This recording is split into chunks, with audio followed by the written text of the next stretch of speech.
నా బ్రెయిన్‌లో కూడా ఇలాగే గార్లిక్ బ్రెడ్ తినాలని చాలా క్రేవింగ్ వచ్చింది. హాయ్! హలో! వెల్కమ్ టు రాకు కొరియన్ వ్లాగ్స్. దానికోసం మనము డామినోస్‌కో, పిజ్జా హట్‌కో పరిగెత్తక్కర్లేదు. ఇన్‌స్టంట్‌గా గార్లిక్ బ్రెడ్ ఇంట్లోనే చేసుకోవచ్చు. పిల్లలు కూడా హ్యాపీగా చేసి పెట్టొచ్చు. చాలా తక్కువ ఇంగ్రీడియెంట్స్‌తో తయారయ్యే ఈ గార్లిక్ బ్రెడ్ టేస్ట్‌లో మాత్రం చాలా చాలా బావుంటుంది. దానికోసం చాలా మినిమమ్ ఇంగ్రీడియెంట్స్ కావాలి. అదే butter, garlic, pizza seasonings and నేనిక్కడ తీసుకున్నాను మల్టీగ్రెయిన్ బ్రెడ్. మీకు నచ్చిన బ్రెడ్‌నైతే మీరు ప్రిఫర్ చేసుకోవచ్చు. అంటే నేను మల్టీగ్రెయిన్ ఎందుకు తీసుకున్నాను అంటే కొంచెం హెల్తీయర్ ఆప్షన్ కాబట్టి. మీకు కావాలనుకుంటే బ్రౌన్ బ్రెడ్ గానీ, వైట్ బ్రెడ్ గానీ తీసుకోవచ్చు. మిల్క్ బ్రెడ్ అయితే మాత్రం స్వీట్‌గా ఉంటుంది. మీకు ఈ టేస్ట్ అనేది అంత బాగా తెలీదనమాట.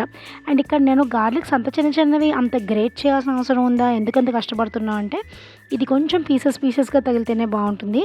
మీరు చిన్న చిన్న ముక్కలుగా కోసుకున్నా అవి బర్న్ అయిపోయే ఛాన్సెస్ ఉన్నాయి. సో ఇది ఎక్కువ కాల్చం కాబట్టి ఇలా ఉంటే తొందరగా అది అతుక్కుంటుందనే ఉద్దేశంతో నేను ఇలా గ్రేట్ చేస్తున్నాననమాట. అండ్ ఇక్కడ చూస్తున్నారు కదా!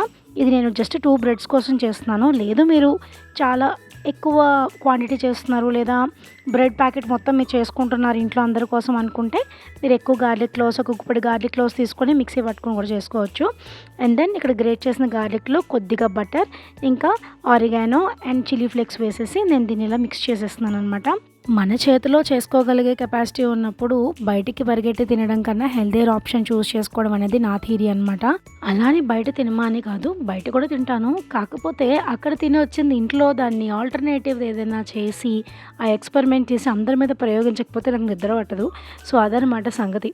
సో వీటిలో చాలా రకాల రెసిపీస్ సక్సెస్ అయ్యాయి, చాలా రకాల రెసిపీస్ ఫెయిల్ కూడా అయ్యాయి. ఎందుకంటే కొన్నిటికి కంపల్సరీ మైదానే వాడాలి, కొన్నిటికి కంపల్సరీ షుగరే వాడాలి. సో నేనేం చేసేదాన్ని అంటే రీప్లేస్ చేసేదాన్ని కాదు, చేస్తున్నాను ఇప్పటికీ. అలాంటి ఎక్స్పెరిమెంట్లు కొనసాగుతూ ఉంటాయి. కాకపోతే 80% అన్నీ సక్సెస్ అవుతాయి, మిగిలిన 20% మన చేతిలో లేదు. ఎందుకంటే పంచదారకి పంచదార వేయాలి, నేను కొంచెం బెల్లం పౌడర్ అవి వేస్తుంటాను. సో అలా అనమాట. సో కొద్దిగా అలాంటి ఎక్స్పెరిమెంట్లు అన్నీ చేస్తూ ఉంటాను. కాకపోతే చెప్తున్నాను కదా, ఇది 80-90% కంపల్సరీ సక్సెసే అవుతాయి.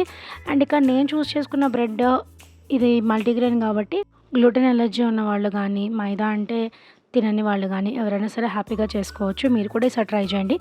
ఇంత సింపుల్ రెసిపీ మాకు తెలియదా అంటే, మీకు తెలిస్తే చాలా చాలా హ్యాపీ, తెలియకపోతే ఖచ్చితంగా ఇది చేసి పిల్లలకి తినిపించండి. Thank you so much for watching. Bye bye.